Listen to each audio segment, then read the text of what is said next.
Bonjour à toutes et à tous. On commence fort aujourd'hui avec un chiffre qui interpelle vraiment. Figurez-vous que selon l'étude française Suvimax, eh bien près de 3 personnes sur 4, oui, 75%, ne couvriraient pas leurs besoins quotidiens recommandés en magnésium. Ah oui, 75%, c'est énorme. Énorme. Ça nous amène forcément à nous poser des questions sur nos propres habitudes, non? Carrément. Alors, aujourd'hui, notre exploration, elle va s'attaquer à une question très concrète. Comment est-ce que ce qu'on boit tous les jours peut nous aider à combler ce manque potentiel? On va s'appuyer pour ça sur un article assez détaillé de supernutrition.fr, un article qui date du 2 octobre 2025. Un sujet vraiment d'actualité, en somme. Exactement. Et l'objectif, c'est d'aller plus loin que le simple constat de «Oh là là, on manque de magnésium». On va essayer d'identifier ensemble quelles boissons sont de vrais alliés, comprendre comment elles contribuent et surtout voir comment optimiser tout ça, simplement au quotidien. Oui, c'est ça l'idée. C'est un peu une stratégie simple face à un problème assez répandu finalement. C'est tout à fait ça. Et ce qui est intéressant, c'est pas juste de savoir que telle ou telle boisson contient du magnésium. C'est surtout de réaliser que l'hydratation, ce geste qu'on fait tous les jours, c'est une porte d'entrée super simple, super pratique pour améliorer son statut en magnésium. Bien sûr, et ça c'est important. Ça s'inscrit dans une démarche globale. Les boissons, elles complètent une alimentation variée, elles ne la remplacent pas, hein. Bien sûr, mais comme coup de pouce, comme outil d'appoint, c'est une piste vraiment intéressante pour le bien-être général. Très clair.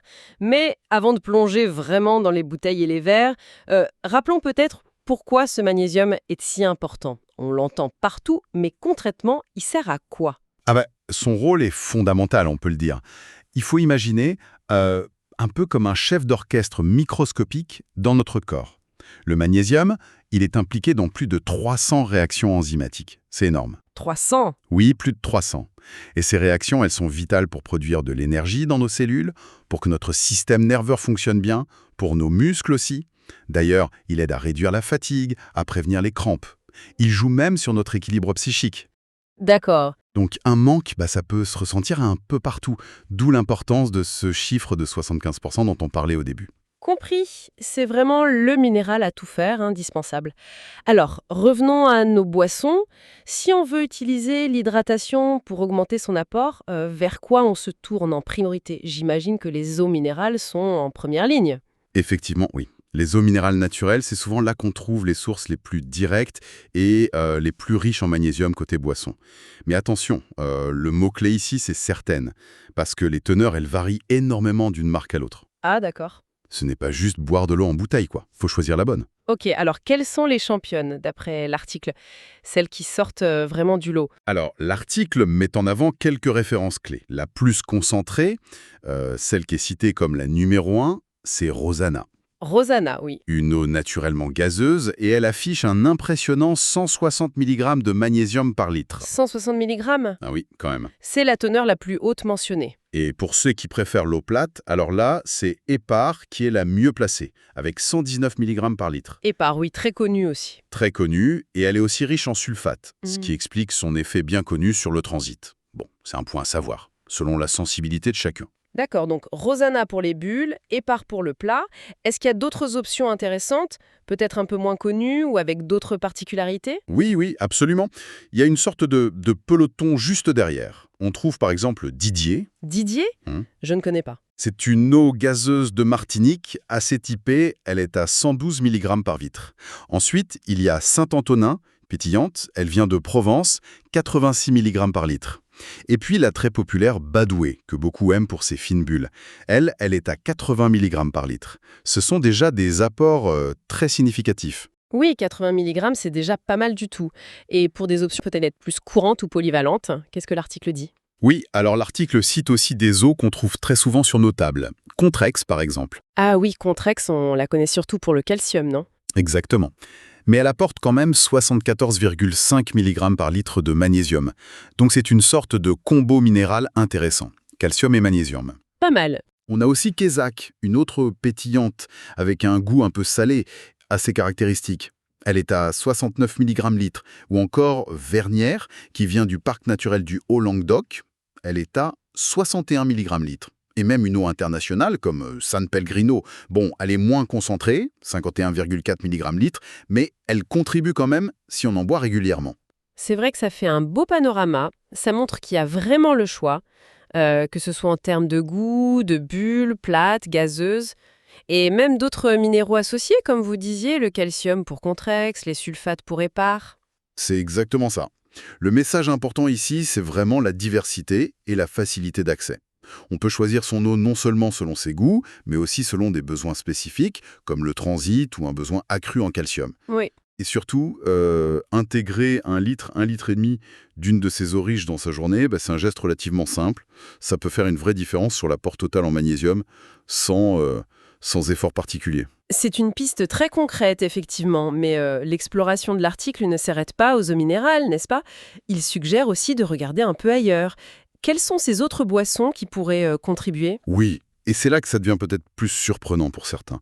L'article met en lumière des contributeurs un peu inattendus. Le premier, c'est le cacao pur en poudre. Ah bon? Le cacao? Oui. Préparé en boisson chaude maison, attention, hein. On parle bien de cacao maigre non sucré, pas les poudres chocolatées industrielles pleines de sucre. D'accord, le vrai cacao. Voilà, 2 cuillères à soupe dans du lait ou de l'eau chaude, ça peut fournir jusqu'à 50 mg de magnésium. 50 mg, c'est pas négligeable du tout, hein. Non, c'est une dose appréciable, surtout pour une boisson qui fait plaisir. Un jour de chocolat chaud santé, quoi. Et à part le cacao? Alors, autre surprise peut-être, le café.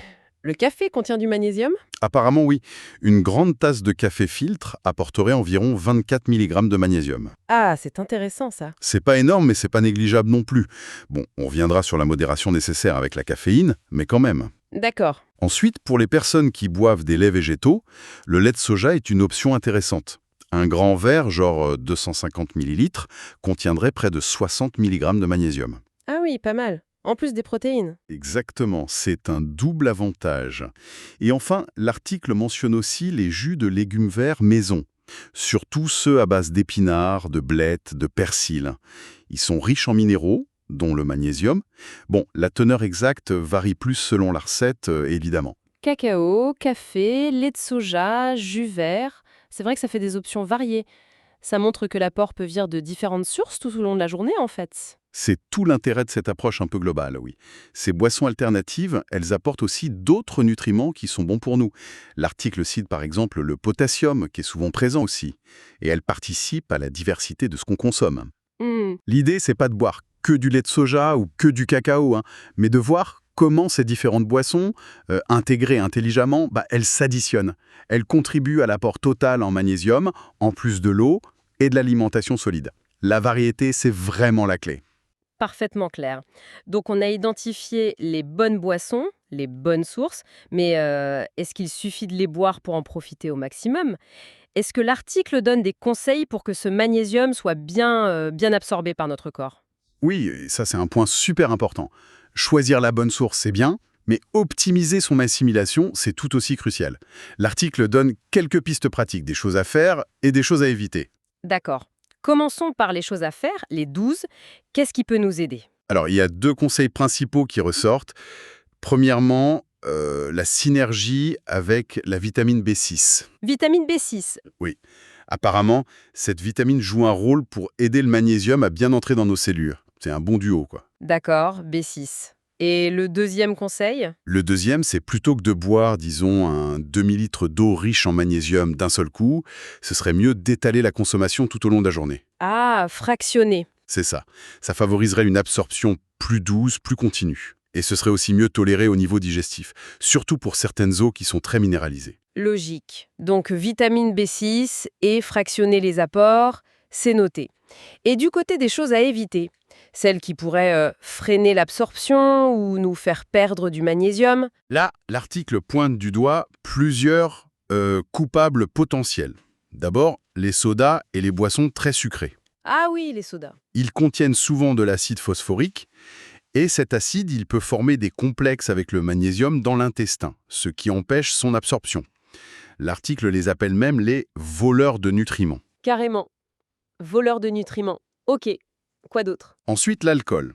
Sa consommation, surtout si elle est régulière ou excessive, elle augmente l'élimination du magnésium par les reins. On en perd plus dans les urines. D'accord, donc modération sur l'alcool. Voilà. Et enfin, l'excès de caféine. On a vu que le café apporte un peu de magnésium, c'est vrai, Oui, mais si on en boit trop, disons plus de 4 tasses par jour selon l'article, ça pourrait avoir un effet diurétique. Et cet effet diurétique accélère aussi les pertes urinaires de magnésium. Donc, il y a un équilibre à trouver. c'est intéressant de comprendre le pourquoi du comment derrière ces conseils. L'acide phosphorique qui capture le magnésium, l'alcool et trop de café qui le font fuir par les reins, ça rend les choses plus concrètes. Exactement. Comprendre ces mécanismes, l'interférence chimique pour l'acide phosphorique, l'augmentation de l'excrétion rénale pour l'alcool et la caféine en excès, ou même le rôle de cofacteur de la B6, ça aide à prendre conscience de l'impact réel de nos choix quotidiens sur nos niveaux de magnésium. Ce ne sont pas juste des règles sorties de nulle part. Tout à fait. Bon, faisons maintenant une petite synthèse en abordant quelques questions pratiques que l'article soulève aussi. Une question qu'on peut se poser, est-ce qu'on pourrait, en théorie, couvrir tous nos besoins en magnésium juste en buvant, juste avec les boissons? Alors là-dessus, la réponse de la source est très très claire. Non. Non. L'alimentation solide reste la base absolue. Les aliments comme les amandes, les noix de cajou, les légumes verts foncés, épinards, blettes, les légumineuses, les céréales complètes.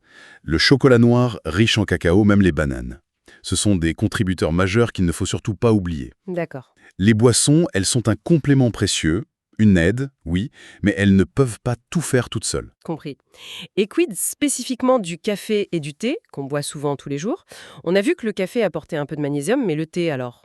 Alors, le thé contient aussi un petit peu de magnésium, mais il contient aussi des tanins. Ah, oui, les tanins du thé. Voilà. Et selon l'article, ces tanins pourraient légèrement réduire l'absorption de certains minéraux, y compris le magnésium. Surtout s'ils sont consommés en très grande quantité et pile en même temps que les repas ou les sources de minéraux. D'accord. Mais la conclusion de l'article, ce n'est pas de les supprimer, loin de là. C'est juste de ne pas compter dessus comme source principale de magnésium et encore une fois, de varier les boissons qu'on consomme. Variété, toujours. Question importante pour les personnes actives, les sportifs. Ont-ils des besoins particuliers en magnésium et des recommandations spécifiques pour les boissons? Oui, l'article le souligne bien. Les besoins des sportifs sont plus élevés. Pourquoi ça? L'effort physique intense fait perdre pas mal de magnésium par la transpiration.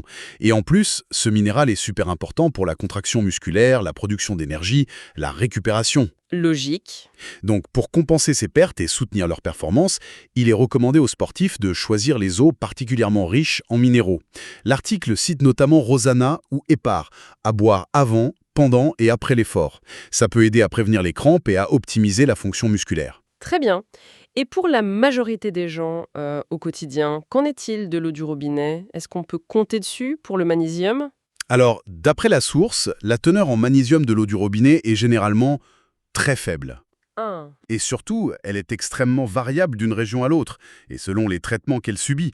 Donc oui, elle est essentielle pour s'hydrater, bien sûr, mais dans la plupart des cas, elle ne représente pas une source significative de magnésium. Faut pas vraiment compter dessus pour atteindre les apports recommandés, quoi. d'accord. Donc plutôt se tourner vers les eaux minérales si on vise le magnésium. Un dernier point que l'article aborde, ce sont les compléments alimentaires. Qu'est-ce qu'ils en dit?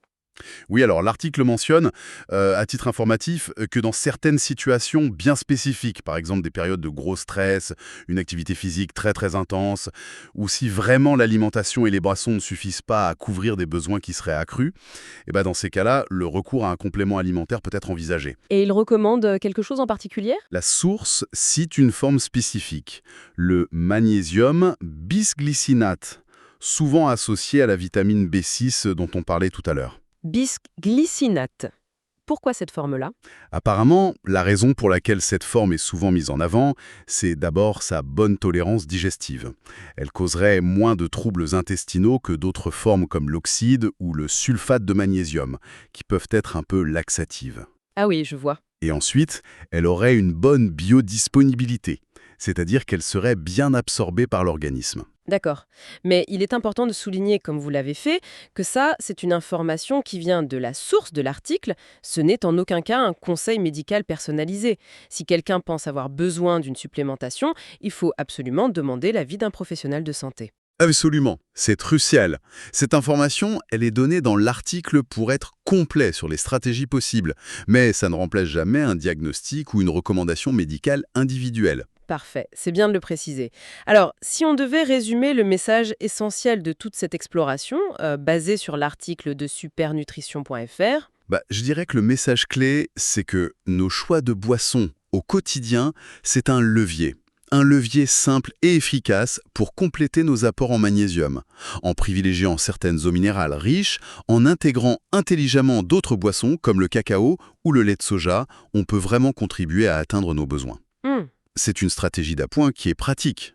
Mais, et j'insiste là-dessus, elle doit toujours s'accompagner d'une alimentation solide qui soit variée, équilibrée, parce que ça reste la source principale de tous nos nutriments. une stratégie simple, accessible, voilà qui est plutôt encourageant face à ce chiffre un peu effrayant des 75% au début. Oui, et peut-être une dernière réflexion pour élargir un peu la perspective. Ce chiffre de 75% de potentielle sous-consommation de magnésium, il est quand même fou, non? C'est vrai. Ça nous rappelle à quel point, même dans nos sociétés où on a l'impression d'avoir accès à tout, où la nourriture est abondante et diversifiée, eh bien, il est facile de passer à côté de micronutriments qui sont essentiels. Ça soulève des questions plus larges sur la densité nutritionnelle réelle de notre alimentation moderne. Est-ce qu'elle est moins riche qu'avant, certains minéraux, à cause des modes de culture, de la transformation? C'est une bonne question. Probablement un peu. Et ça souligne l'importance d'avoir une attention consciente, vraiment portée à la qualité de ce qu'on mange et de ce qu'on boit, au-delà de juste compter les calories. C'est une invitation, peut-être, à redécouvrir la valeur des aliments et des boissons brutes, simples, mais riches en nutriments essentiels. Une réflexion très pertinente qui ouvre effectivement de nouvelles pistes de réflexion. Merci beaucoup. Et pour celles et ceux qui voudraient approfondir et lire l'article original en détail, on rappelle qu'il s'intitule Quelle est la boisson la plus riche en magnésium? Il a été publié sur le site supernutrition.fr le 2 octobre 2025 et il est signé Sacha Coadon.